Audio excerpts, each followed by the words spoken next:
Hello.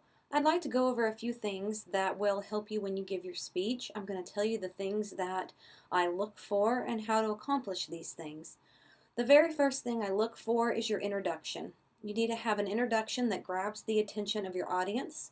You need a credibility statement, which is something in your introduction that gives you the right to give that speech. Why should we listen to you? What's your credibility? You also must relate your speech to your audience. This is another thing that you will do in your introduction. At the very end of your introduction is your central idea. Think of this as a thesis statement.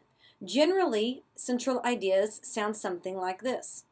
Today I'm here to inform you about whatever your topic is. Today I'd like to explain to you, today I'd like to persuade you, something along those lines, but it lets us know exactly what you're going to be speaking about.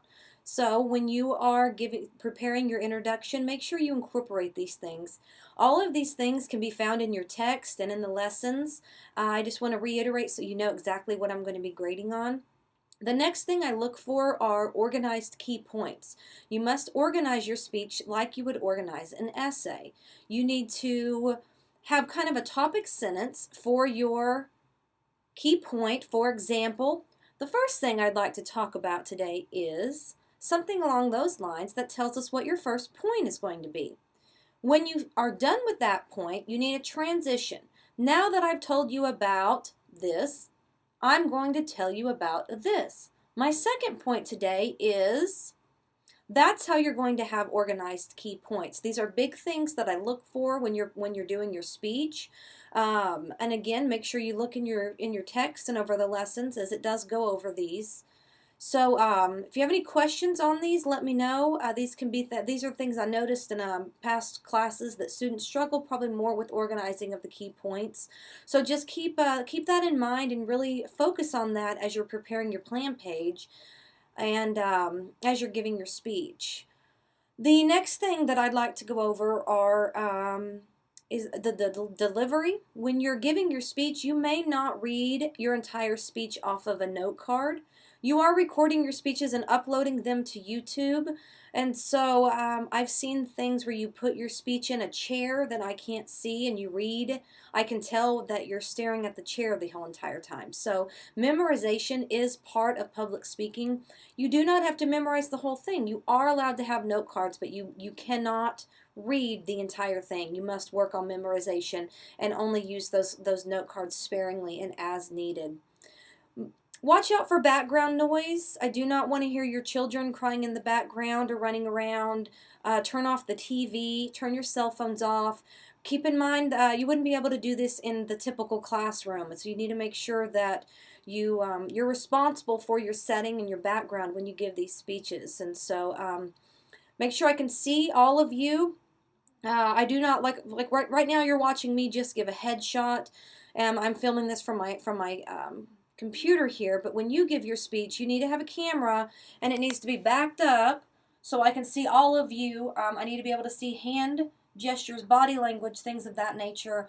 I also need to see your audience, so if you want to scan the camera around the room to let me see your audience, that's fine, but you must have an audience. You are responsible for getting an audience, and so make sure you choose your audience wisely. If you choose a bunch of your friends they're going to crack up laughing your entire speech, then I would opt to get a different audience because it will reflect on your grade. When you are filming yourself, again, if you're right in front of a table or something like that, move things that might block my view from you. If you are standing in front of a table and the table has a huge centerpiece, please move the centerpiece so I can see you. And so that's something else I've also seen in the past. Also, after you're done giving your key points and you're going into your conclusion, saying, "That's it," does not constitute a conclusion. Your conclusion must sum up what you've said. It must restate your central idea. Remember, it's the very last thing that your audience is going to hear. It's the first thing that they're going to remember because it's the last thing that they hear. So really wrap up your speech, sum it up, and have a powerful conclusion. If it is a speech that requires a visual aid, please make sure that I've given a lesson on visual aids. Just holding up a piece of paper that you've drawn that you've handwritten a statistic on does not work as a visual aid. I've uploaded an example speech of one of my students from this past year that gave a really good speech, had a really good visual aid. I'm looking for effort in your visual aid. So if you're doing a speech about dogs and you have your dog sitting beside you during your whole speech, there was not any effort in that. So I'm looking for effort in your visual aid. Also, remember that I must be able to see it. So if you're having the pictures, they must be large enough for me to see it. Again, I'm not going to go too in depth about those things because I have given a lesson about your visual aids. The rubric is posted of how I will be grading and what I will be looking for, and the things that I mentioned, again, introduction with those things that I mentioned, the organized, focused key points, and those transitional sentences are things that you really need to work on. I look forward to a great semester. Please email me with any questions, and I will be more than happy to help you.